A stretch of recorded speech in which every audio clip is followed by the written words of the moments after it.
우리 한번 좌우 앞뒤에 계신 분하고 인사하겠습니다. 사랑하고 축복합니다. 사랑하고 축복합니다. 한 번 더 사랑하고 축복합니다. 네, 감사합니다. 예, 오늘은 계속해서 훈련의 복 7번째 시간인데요. 7번째 시간에 신뢰를 3번째 하고 있습니다. 오늘 3번째는 제가 말씀드린 것처럼 구약에서 실제로 신뢰했던 사람 한 인물을 선택해서 말씀을 지난주에 전해드렸습니다. 그것은 바로 여호수아 갈렙이었고, 오늘은 신약에서 하나님을 온전히 신뢰했던 사람 한 사람을 우리가 소개함으로 우리가 함께 은혜를 받기를 원하는데요. 이 신뢰라고 하는 것이 굉장히 중요합니다. 이 신뢰라고 하는 것은 굳게 믿고 의지하는 걸 신뢰한다고 그러잖아요. 우리가 굳게 믿는 것, 조금도 의심 없이 믿고 그분을 의지하는 거예요. 나는 그분을 신뢰해. 그러면 그분을 100% 믿고 의지한다는 거죠. 우리는 사람을 신뢰하기보다도 또 방백을 신뢰하기보다도 하나님을 신뢰하라. 그래서 시편 118편에 말씀하고 있지 않습니까? 왜냐? 세상 사람들은 신뢰의 대상이 아닙니다. 믿을 대상이 아니다는 거죠. 왜요? 믿다가 보면 발등 찢기고, 믿다가 보면 상처받고, 믿다가 보면 마음이 상함을 또 받게 되는 이런 것들이 인간입니다. 어쩔 수 없습니다. 나도 그렇고 또 다른 사람도 그렇고 다 마찬가지입니다. 온전히 신뢰할 수 있는 분은 하나님 외에는 안 계시는 줄로 믿습니다. 그래서 이 신뢰라고 하는 단어는, 진정한 단어는 하나님께만 어울리는 단어가 아니겠는가, 그런 생각이 듭니다. 그래서 오늘은 본문에 나타난 것처럼 백부장의 믿음, 이 믿음이 있기 때문에 신뢰하는가, 신뢰하기 때문에 믿는가, 이거는 불과 분리의 관계입니다. 믿음 따로 신뢰 따로 할 수 없습니다.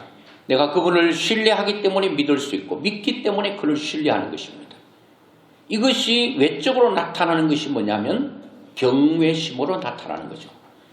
그래서 모든 성경의 인물들이 하나님을 온전히 신뢰했던 사람들, 하나님을 온전히 믿었던 사람들의 나타나는 특징이 뭔가 하면 경외심입니다. 지존하신 하나님, 그분에 대해서 우리가 경외심을 갖는 거예요. 이 경외라고 하는 것은 성경에 많이 나오는데 두렵고 떨리는 마음으로 섬기는 마음이 경외입니다. 그렇다고 해서 여러분, 하나님이 두렵고 떨린다 해서 경외라고 하는 뜻이 두렵고 떨린다는 표현이 있는데, 이것은 두려워서 경외하는 게 아닙니다. 무서워서 경외하는 게 아닙니다. 너무 그분이 거룩하고 존귀하고 영광스럽기 때문에 그분 앞에 서면 나도 모르게 옷깃이 여미어지고 고개가 숙여지고 경배가 자동으로 되어지는 것.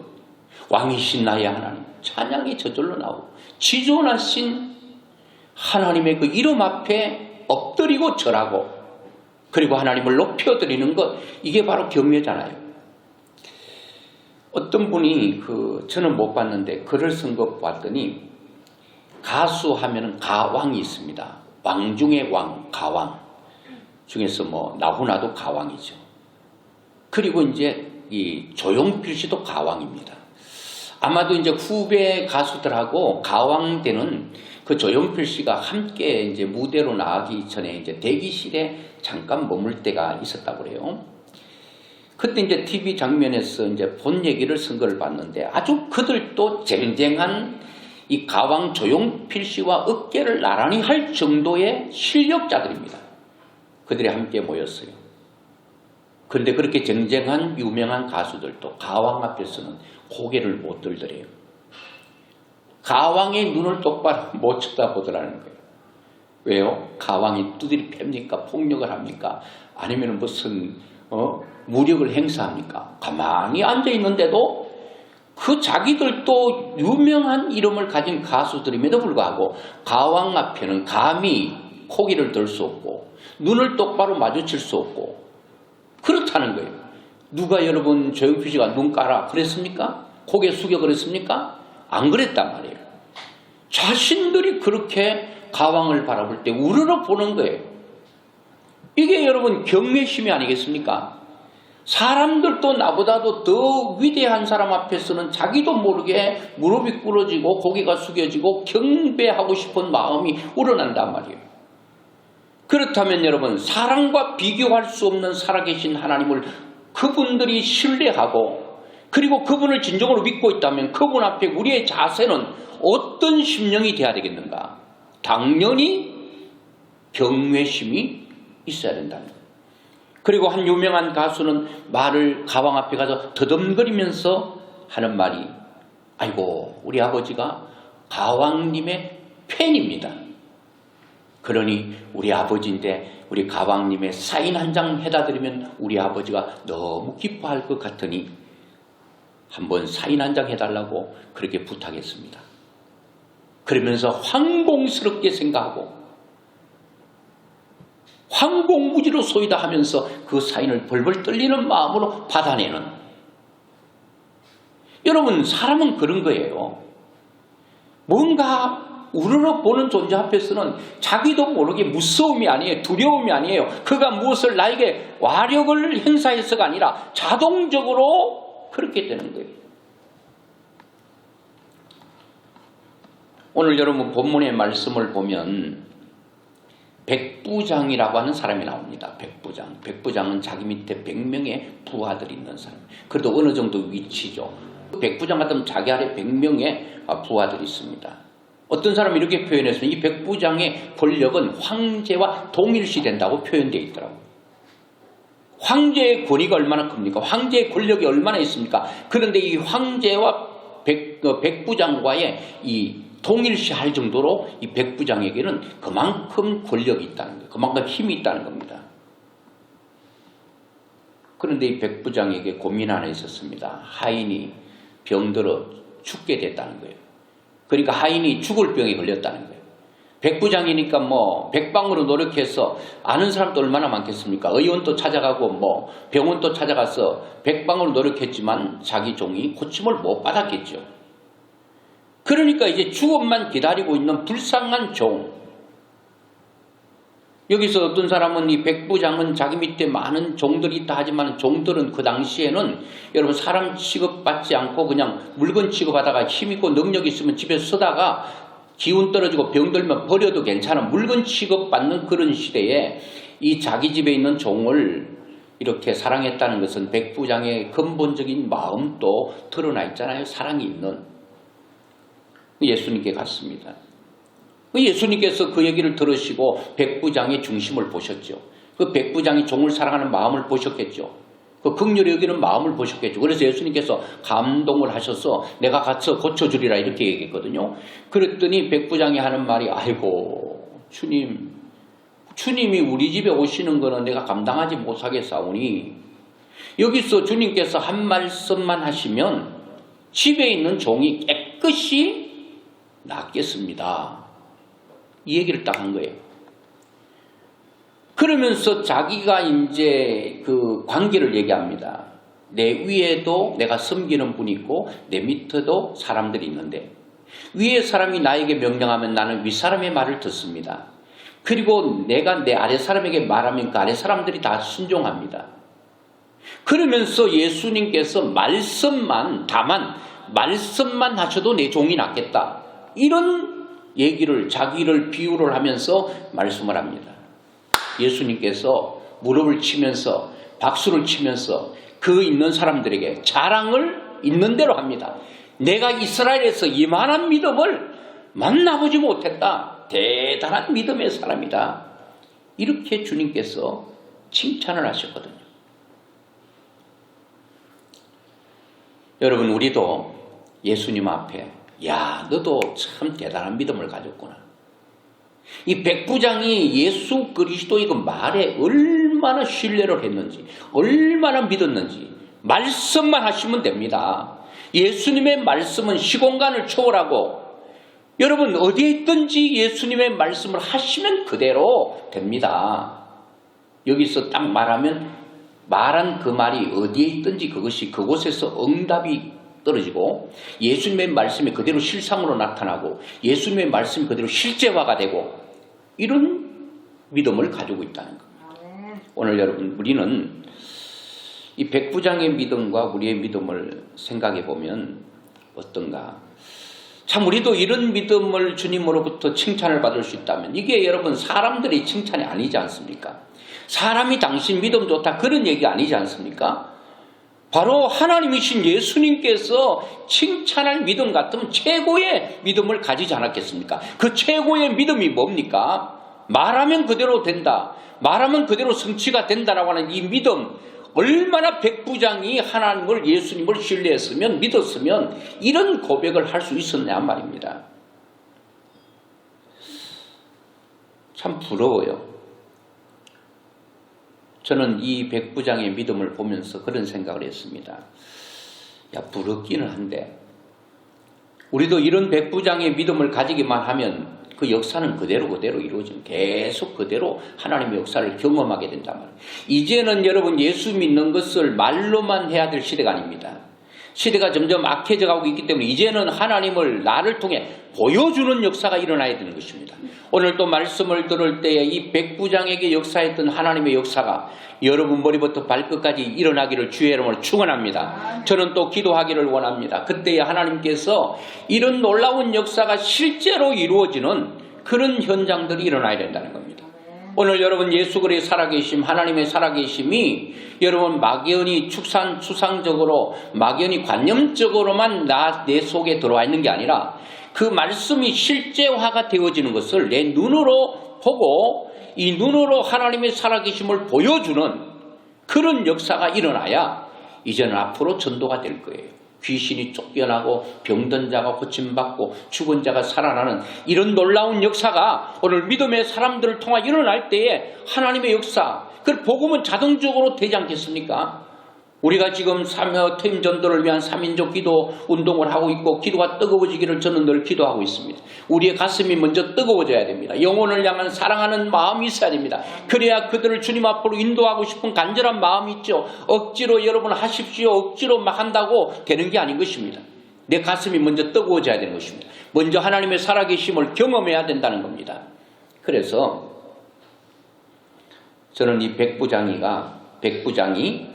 어떻게 이런 믿음이 도저히 이방인으로서 복음도 접할 수 있는 기회가 많지 않았을 때인데 어떻게 백부장이 이런 엄청난 믿음을 소유하게 되었는가? 예수님으로부터 극찬을 받을 수 있는 믿음의 사람으로 바뀌어졌는가? 여기 대해서 마태복음 8장 5절부터 본문을 쭉 읽어봐도 백부장의 대단한 믿음만 부각되고 드러나 있는데 백부장이 어디로 어떤 경로를 통해서 어떤 원인과 이유를 통해서 이 믿음이 생겨졌는가에 대해서 찾지를 못했어요. 그래 며칠 끙끙 앓다가 나름대로 이제 유추도 해보고 추리도 해보고 행간도 읽어보고 그래서 나름대로 이제 이런 경로를 통해서 백부장의 믿음이 이렇게 떨어지고 사기나고 아주 견고하고 탄탄하고 아주 그 믿음이 완숙한 신앙으로 바꿔줬구나 하는 생각을 가지고 있다가 이 본문은 이제 마태복음과 마가복음과 누가복음을 공관복음이라고 합니다. 그 내용이 겹쳐져 있습니다. 공간 똑같이 봤다는 겁니다. 제자들 중에서 누가가 그걸 봤고 마태가 봤고 마가가 봤고 그 본 사건을 이 오늘 본문에 대한 내용도 누가가 또 기록하고 있습니다. 그래서 누가복음 7장 1절부터 10절에도 이와 말씀이 비슷하게 나옵니다.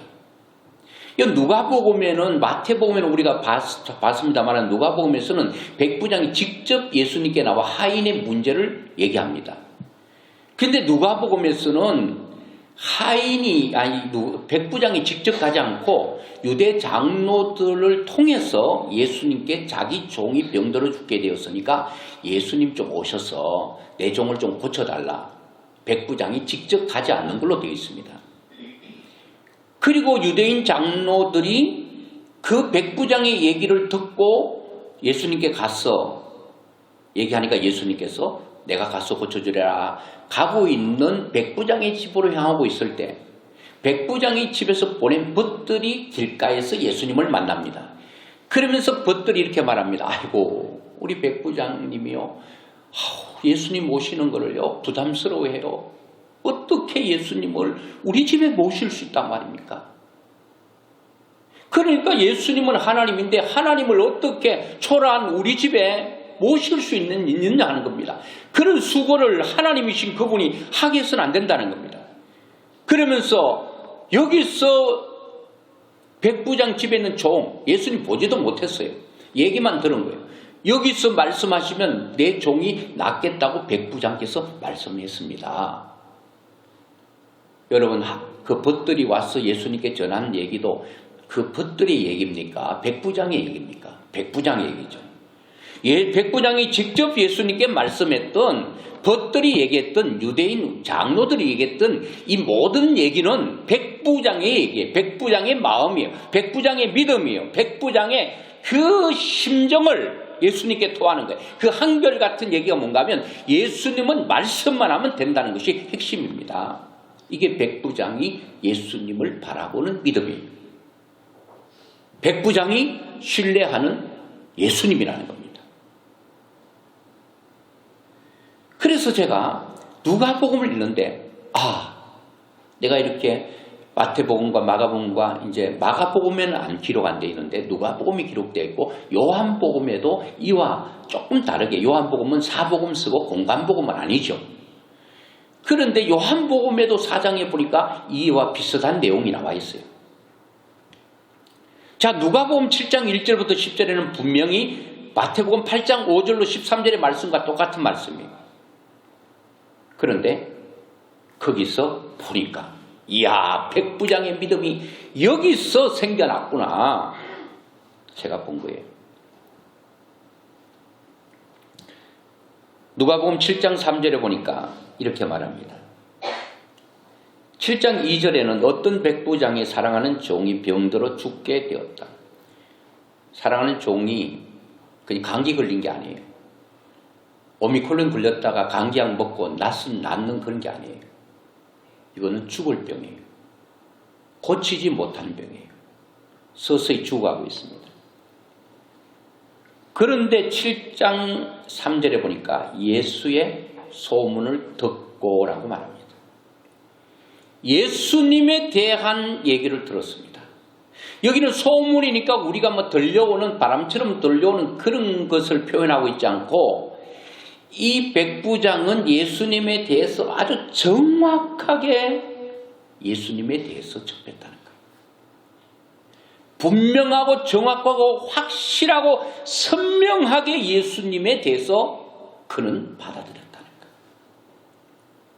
그 예수님을 어떤 분으로 백부장은 받아들인가 하면 말하는 거 보면 알잖아요. 다만 말씀만 하시면 내 하인이 어디 있든지 무슨 병에 걸리든지 바로 고침을 받는다라고 하는 이 확실한 믿음, 이 믿음이 백부장의 믿음이었습니다.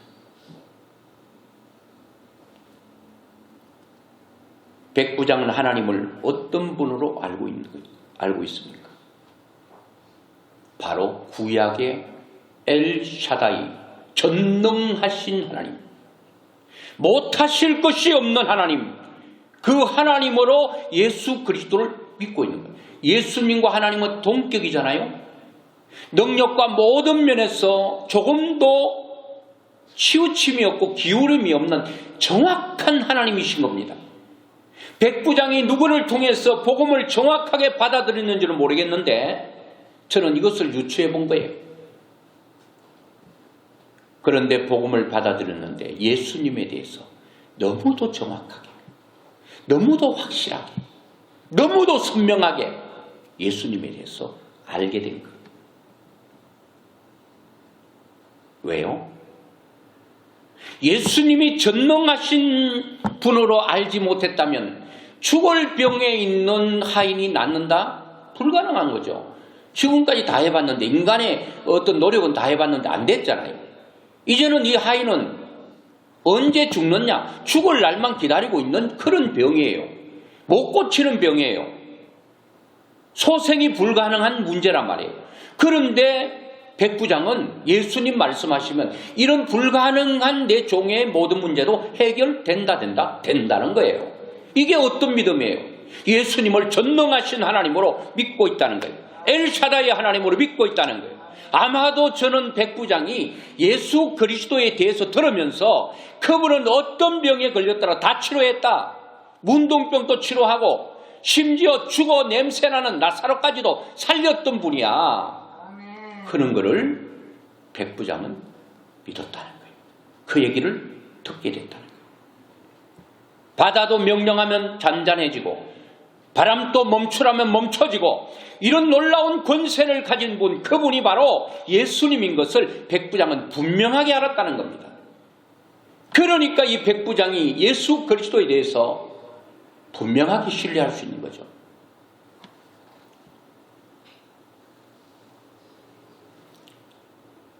예수님 말씀 한마디면 우주도 움직이고 세상의 모든 것들을 능히 하시는 분. 여러분과 저는 하나님을 아버지라 부르면서 예수님을 주라고 부르면서 그 예수님은 여러분에게는 어떤 하나님이십니까? 어떤 예수님입니까? 이게 백부장 정도의 믿음이 여러분에게 확 온다면 우리가 인생 살다가 울고불고 할 일이 많지만 그렇게 찾아지고 넘어지면서 절망하고 좌절하진 않을 겁니다. 누구에게나 깊이 그 사람의 얘기를 30분, 1시간 들어보면 다 누구나 나름대로 사연이 있어요. 손수건 한 장 흠뻑적실 만한 다 사연과 고뇌가 있어. 눈물이 있어. 나만 왜 인생이 이렇게 괴로운가? 나만 왜 이렇게 울며 지내야 되는가? 그렇지 않습니다, 여러분. 겉으로는 웃어도 속에는 울고 있습니다. 그런 사람들이 많은 거예요. 백부장도 백부장이지만 백부장도 나름대로 아픔이 있는 거예요. 자기 집에 하인이 여러분 종이 죽어가는데 아픈 거예요. 뭐 그냥 종이 죽든 말든 그런 사람도 있지만 백부장의 근본은 사랑과 어떤 극렬한 마음이 있으니까 백부장에도 아픔이 있는 거예요. 이것 때문에 백방으로 노력하는 거예요.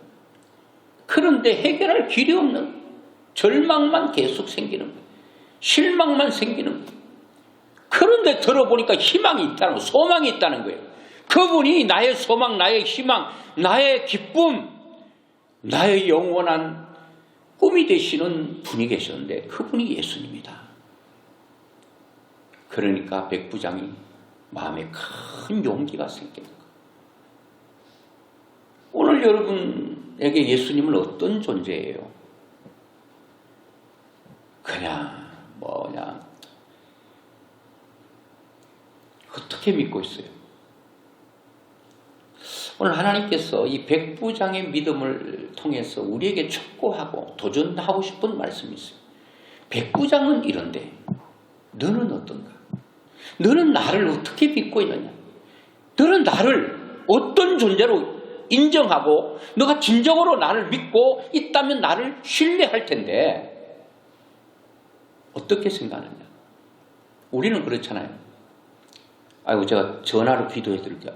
전화 필요 없어요. 전화로 뭐 기도 응답됩니까? 오셔가지고 내 아픈 자리에 손 얹고 흔들고 누르고 막 이렇게 막 제치고 해야지 뭔가 좀 느낌이 오는 것 같고 행위를 해야 뭔가 되는 것 같은데 여러분 백부장 그거 아니잖아요. 예수님 가서 고쳐주겠다니까 안 오셔도 된다고 하잖아요. 우리는 여기서 기도하면 돼요 그랬더니 안 돼요. 여기서 기도해서 뭐 됩니까? 이 믿음 없는 거 아니겠습니까? 지금 코로나기 때문에 병원에 있으면 병원 신방도 못 가요. 그러니까 여기서 기도해드려. 뭐 병원에 못 오면 기도해도 소용없지. 아니다는 거예요.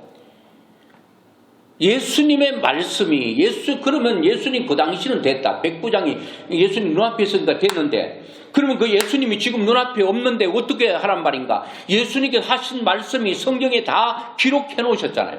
그 말씀은 예수님께서 계실 때나 지금 안 계실 때나 그 말씀은 살아 계실 때나 그 하신 말씀이 지금과 여러분 어제나 오늘이나 변함이 없이 동일하다는 겁니다. 그 말씀을 믿으면 실제로 예수님 하신 말씀과 동일하다는 겁니다. 오늘 여러분과 저에게 주님은 도전하고 있어요. 너는 나를 어떻게 믿는가? 한번 여러분 자신에게 물어보세요. 제가 여러분 앞에 여러분 백부장의 믿음과 같다고 생각하는 분 손 들어보세요 하면은 또 그냥 그렇잖아요. 여러분 자신에게 스스로 한번 물어보세요. 아주 깊이 한번 성찰해 볼 필요가 있습니다. 하나님에 대해서 깊이 한번 우리가 생각하고 내 믿음은 과연 이게 믿음인가? 내가 하나님을 믿는데도 왜 불안하고 초조하고 인생이 계속 휘둘리고 흔들리는가? 이거는 뭔가 배가 정박되어 있을 때는 아무리 파도가 쳐도 흔들리긴 하지만 깨지고 부서지질 않아요. 대망망한 바다에 있을 때는 파도와 암초에 부딪히면 깨지고 파손될 수 있다는 거예요. 우리의 믿음은 흔들릴 수도 깨지거나 파손하거나 완전히 주저앉거나 몰락하지 않는다는 거예요. 왜? 주의 말씀에 우리가 붙들려 있기 때문에. 여러분이 어떤 하나님을 믿고 계세요? 오늘 여러분과 제가 백부장의 믿음을 가진다면, 오늘 하신 이 말씀을 그대로 믿는다면, 오늘 여러분들이 가지고 있는 질병, 또 여러분 가지고 있는 문제, 이거는 아무런 문제가 안 됩니다. 믿는 순간에 기적이 나타납니다. 믿는 순간에 역사가 일어나게 될 줄로 믿습니다. 아이고 그거는 그거고요. 내 문제는 내 문제고, 그게 아니라는 겁니다. 그러면 예수님은 어제는 그랬는데 오늘은 아니라고 말해야 되잖아요. 근데 예수님께서는 분명히 히브리 13장 8절에 예수 그리스도는 어제나 오늘은 영원토록 동일하다고 말했습니다. 예수님께서 계실 그때의 능력과 모든 것들이 동일한 것처럼 지금 또 하신 말씀이 그대로 동일하다는 겁니다. 그대로 믿으면 된다는 겁니다.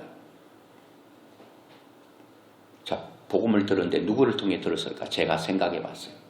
누가복음 7장 3절에 보니까 예수의 소문을 듣고 유대인의 장로 몇 사람을 예수께 보내어라는 말이 있는데, 아마도 백부장하고 이 예수님께 좀 말씀해 주세요 라고 말했던 이 예수님과 이 장로들하고는 관계가 좋은 관계가 아니겠습니까? 예수님이 잘 아는 분들 아니겠습니까? 모르는 사람에게 턱 보내가지고 뭐 이런 얘기를 하겠습니까? 청구할 때에 분명히 내가 어떤 다리를 놓을 때도, 이번에도 뭐 이 대선 전에도 서로 이렇게 하나 될 때에 중간에 하는 사람이 있었잖아요.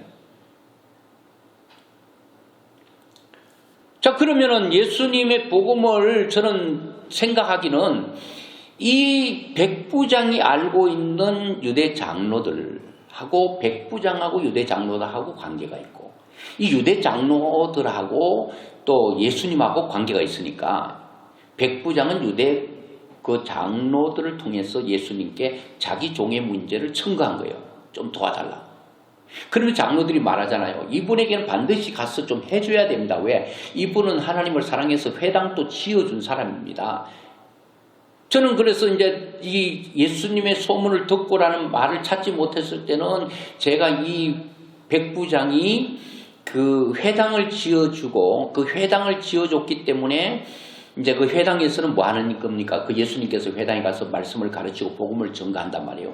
그러니까 백부장이 이 회당을 지어줬기 때문에 그 유대인들 중에서 그 회당을 지어준 백부장을 초청하지도 않았겠습니까? 초청했는데 갔는데 보니까 예수님께서 복음을 전가하고 거기서 말씀을 가르치니까 거기서 복음을 받았을 수도 있고, 아니면 이 백부장이 그 유대 장로들을 통해서 온전한 크리스찬들을 통해서 복음을 받을 수가 있다는. 그래서 우리는 믿음이 이렇게 좀 성장하고 복음을 받고 우리가 믿음이 탄탄해지는 데는 교제권이 굉장히 중요하다는 겁니다. 자, 믿음 좋은 사람과 계속 교제를 가지면 그 사람의 간정과 그의 믿음 기도 응답을 통해서 계속 나에게 전해주는 그런 간정들이 나에게 간접적인 내 믿음이 성장하는데 물 역할하고 그릇 역할을 할 수 있다는 거예요.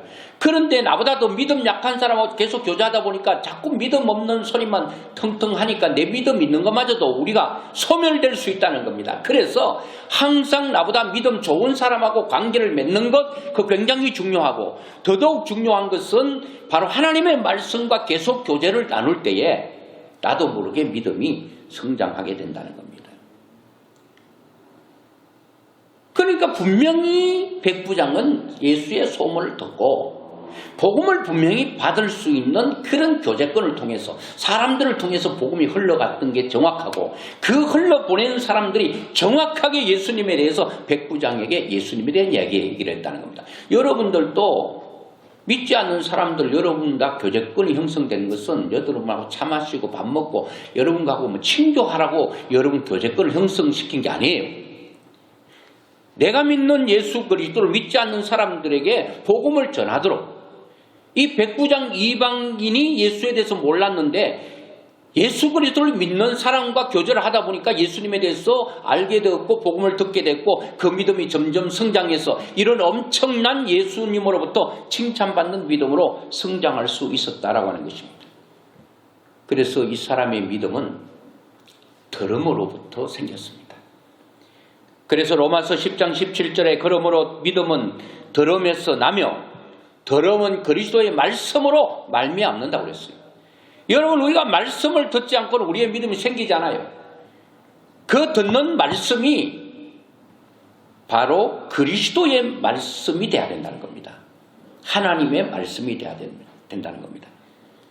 그래서 말씀과 기도를 통해 경험되어지는 하나님을 우리가 체험되어질 때 믿음이 생기는 거예요. 그래서 하나님을 신뢰하는 신뢰가 형성이 된다는 겁니다.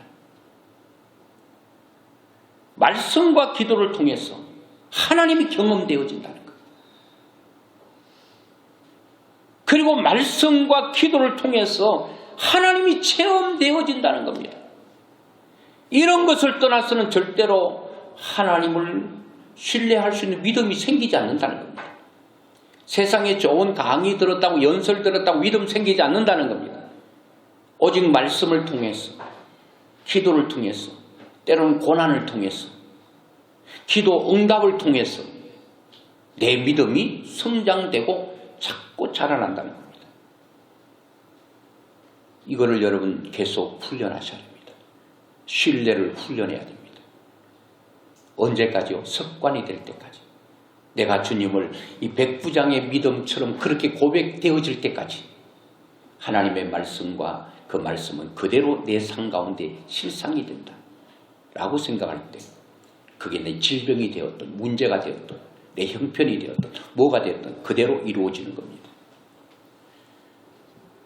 하루아침에 되지 않지요. 그래서 로마 버전나 빌터기너데 그런 말이 있잖아요. 로마는 하루아침에 세워지지 않고 이루어지지 않았다. 그것은 로마가 세워지기에는 많은 세월들이 필요했다는 겁니다. 이런 믿음이 점점 성장하기까지는 그냥 하루아침에 하늘에서 뚝 떨어지고 땅에서 솟아버리는 게 아니라는 거예요. 백부장의 믿음이 하늘에서 떨어졌나요? 땅에서 솟아버렸나요? 그렇게 되는 경우도 있어요. 하나님께서 아주 그냥 아주 드물게 만 가운데 하나가 아니죠. 그렇게 하나님께서 직접적으로 믿음을 그 가슴속에 심어버리는 그런 경우도 없잖아 있어요. 그런데 하나님은 이런 초자연적인 역사를 별로 안 하시고 다 자연적인 현상을 통해서 씨를 땅에 떨어뜨리면 그것이 싹이 나고 꽃이 피고 열매 맺듯 자연스럽게 성장해 가는 겁니다. 또 어떤 사람은 성장을 또 이거는 기독교 용어가 아니라고 쓰지 말라고 그러네. 교회가 뭐 성장이냐? 부흥이지. 부흥은 뻥튀기면 팡 터지는 거예요. 한꺼번에 몰려오는 거예요. 그런데 여러분 세상 원리는 다 성장으로 되어지는 거예요. 이 꽃이 얼마나 아름답습니까? 지난주에 여기서 얼마나 향기롭게 향기가 나오던지요. 이야, 이 향기 맡으면서 설교하니까요. 막 취해서 설교하는 것 같더라니까. 오늘은 이제 조금 세월이 흘러가니까 이게 좀 냄새가 조금 덜 나는데 아름답잖아. 이게 지금 그냥 된 거냐고. 이 그냥 꽃이 그냥 하늘에 뚝 떨어져 버렸어요. 땅에서 확 솟아버렸어요. 씨가 삭이 나고 이렇게 자라는 내 믿음이 크지 않도록 실망하지 마세요. 계속 말씀과 실험하고 주님과 실험하고 할 때 자꾸 내 믿음이 응답을 통해서 내 믿음이 체험되어지는 신앙으로 되어질 때 말씀 하나하나 아주 짧고 작은 말씀 하나가 내 인생 가운데 경험되어질 때 재미나는 거예요. 내가 맛에 대한 얘기도 했고 제가 신뢰라고 하는 첫 번째 설교할 때도 여러분 이 말씀과 연관하라고 말씀드렸는데 어떤 어머니가요. 자녀가 4명이 있는데 현인에게 가서 물었습니다. 아이고 우리 집에 자식이 4명이 있는데 어떻게 하면 잘 키울 수 있겠습니까? 좀 잘 키울 수 있는 방법을 좀 알려주세요. 그랬더니 현인이 말도 안 하고 그 어머니를 손을 잡고 자기 정원에 가가지고 이렇게 말했습니다. 그 정원에 보니까 나무가 심어져 있어요. 자, 금방 심겨진 나무, 1, 2년 된 나무, 3, 4년 된 나무, 그리고 얼음 팔뚝만한 좀 오래된 나무가 있어요. 그 어머니에게 뽑아보라고 그랬어요. 이제 좀 심은 지 얼마 안 되는 거. 한 손을 휙 뽑아보니까 땅에서 훅 나오는 거예요. 그리고 이제 1, 2년 된 나무에 가서 뽑아보라고 하니까 그것도 뭐 별로 힘들지 않게 뽑아버렸습니다. 3, 4년 된 것도 뭐 조금 뿌리가 내려져가지고 조금 힘들긴 해도 그것도 그냥 못 뽑을 정도로 뽑아버렸어요. 근데 얼음 팔뚝만 하고 이거 좀 오래된 나무 뽑아버리니까 아무리 흔들고 땡기고 그냥 용을 쓰고 예를 써도 뽑히나요? 안 뽑히나? 안 뽑히지. 시간이 많이 흘러가지고 땅에 뿌리를 다 내려가지고 안 뽑히는 거예요. 자녀가 이렇게 좋은 습관을 엄마가 잘 자녀에게 잘 가르치면 처음에는 별로 힘을 발휘하지 못하는 것 같아도 좋은 습관 말입니다. 그거를 자꾸 세월이 하루 지나 이틀 지나 또 한 달이 지나 1년 되고 2년 되고 딱 책이 세월지고 어느 순간에는 뽑히지 않는 나무가 된다. 그런 훌륭한 습관을 가진 좋은 사람이 될 수 있다고 말하는 거예요. 오늘 여러분 믿음의 사람이 그냥 되는 게 아니라는 겁니다. 이 하나님의 말씀과 실험하고 그리고 기도로 실험하고 그럴 때 계속 체험되고 경험되지는 하나님을 계속 내 마음속에 머리부터 자꾸 축적하는 거예요. 어느 순간에 봤더니 내 믿음이 대단히 커져버린 거예요. 이제는 뭐 세상이 두렵지 않는 거야. 문제가 두렵지 않는 거야. 하나님만 두려울 뿐이고 하나님이 내 인생 가운데 계시면 만사 오케이 되는 거예요. 그러니까 기도하니까 되지. 말씀 믿으니까 그대로 돼버리지. 이게 뭐 그냥 신앙생활이 너무너무 신바람 나는 거예요. 그냥 주일날 와서 찬송 부르고 기도하고 그것도 땡이 아니고 실생활 속에서 하나님의 역사가 계속 일어나는 거예요. 전도하는데 말하는 대로 되어지고 여러분 전도하는데 말하니까 그들이 끌려오고 지난 그 자석처럼 끌려오고 이런 역사가 일어난 거예요. 여러분이 그 관계. 하나님을 내가 어떤 하나님을 알고 있는가? 하나님이 진짜 내 아버지인가? 그 내 아버지신 하나님이 전능하신 분인데 내가 아들이고 딸인 게 확실한가? 그분이 모든 걸 주기를 원하는데 이 예화를 하나 하면 여러분 더 가슴에 와닿을 거예요. 아주 뭐 드라마 같은 얘기더라고요. 고아인 줄 알고 혈혈단신으로 혼자 아주 힘들게 살아가던 사람이 있었는데 그런데 어느 날 갑자기 그에게 아버지가 나타난 거예요. 이름도 몰라 성도 몰라 누군지도 모르는데 그래 자기 고아처럼 산 거야 어릴 때부터. 그런데 어느 날 내가 너 아버지라고 나타난 거예요. 근데 나타난 그 아버지가 아주 뭐 초라하고 아주 허접한 아버지로 나타난 게 아니고 그 사람 수천억 대를 가진 재산을 가진 큰 부자인 아버지가 나타난 거예요. 그 아버지에게는 혈육이 한 명도 없는 거예요. 이번에 찾은 그 아들만이 오직 유일한 피부치였던 것입니다. 그 부자 아버지는 위암 말기 환자였습니다. 얼마 안 있으면 죽게 될 형편이기 때문에 백방으로 내 아들 찾아야 된다. 그 내 아들에게 모든 것을 넘겨줘야 된다. 유산으로 줘야 된다. 그래서 찾다가 그 아들을 찾은 거예요. 그는 그동안 모아놓은 그의 재산을 물려줄 아들을 열심히 찾고 찾던 중에 아주 천만다행히도 사랑하는 아들을 만나게 된 겁니다. 그 아버지는 아들이 아직 갓난 아기였을 때 아내와 큰 불화가 일어나므로 이 아들을 그냥 아들과 생입을 하게 된 거죠. 아주 핏덩이 같을 때 잊어버렸으니까 아버지 얼굴도 모르고 엄마도 모르는 거죠. 그러니까 자기는 혈혈단신 고아로 산 거죠. 그러나 언제 그냥 아버지라는 사람이 나타나고 자기를 찾는다는, 이 세상에 천혜의 고아인 줄만 알았던 그 아들이 이제 친아버지를 만나게 되어 너무나 기쁘고 반가웠습니다. 눈물을 철철 흘렸습니다. 더군다나 그 아버지가 수천 대의 부자예요. 수천억의 부자니까. 사실 그 아들은 막 거지처럼 살다가 너무 고무되었잖아. 기뻐서 어쩔 줄 몰라. 저는 이걸 보면서요. 그리고 아버지가 이 많은 수천억의 재산을 자기 아들에게 아무 조건 없이 다 넘겨줬습니다. 저는 왜 이 아들에게 아버지가 그 많이 모아놓은 재산을 아무 이유 없이 넘겨줬을까? 그 이유는 딱 하나입니다. 나는 너의 아버지고 너는 내 아들이다. 부자지간이기 때문에 너 것이 내 것이고 내 것이 내 것이다. 너 것과 내 것과 구별할 게 없고 구분할 필요가 없다. 그 아들이 뭐 아버지를 훌륭한 일을 했습니까? 수천억을 받을 만한 인격이 됐습니까? 못했습니까? 아무것도 아버지 앞에 수천억을 받을 수 있는 자격이라고는 하나도 없는 것입니다. 뭐 사업을 얻고 엄청나게 크게 해서 그거 뭐 일으킨 게 있습니까? 아니면 능력이 이제 아버지께 인정받았습니까? 아무것도 인정받은 게 없어요. 그냥 자기는 초라한 인생으로 산 거야. 그런데 아버지로부터 그런 엄청난 걸 받게 된 것은 아버지이기 때문에, 아들이기 때문에 그냥 주는 거예요. 여러분과 저는 요한복음 1장 12절의 말씀처럼 영접하는 자, 그 이름을 믿는 자들에게 하나님의 자녀가 되는 권세를 줬다고 그랬잖아요. 여러분이 예수님을 나의 구주로 영접했다면 우리 하나님의 자녀이기 분명합니다. 그런데 하나님은 우리를 모든 것을 주기 위해서 불렀습니다. 그런데 우리는 하나님의 그 부름에 반응하지 않습니다. 그는 가도 믿지 못해요.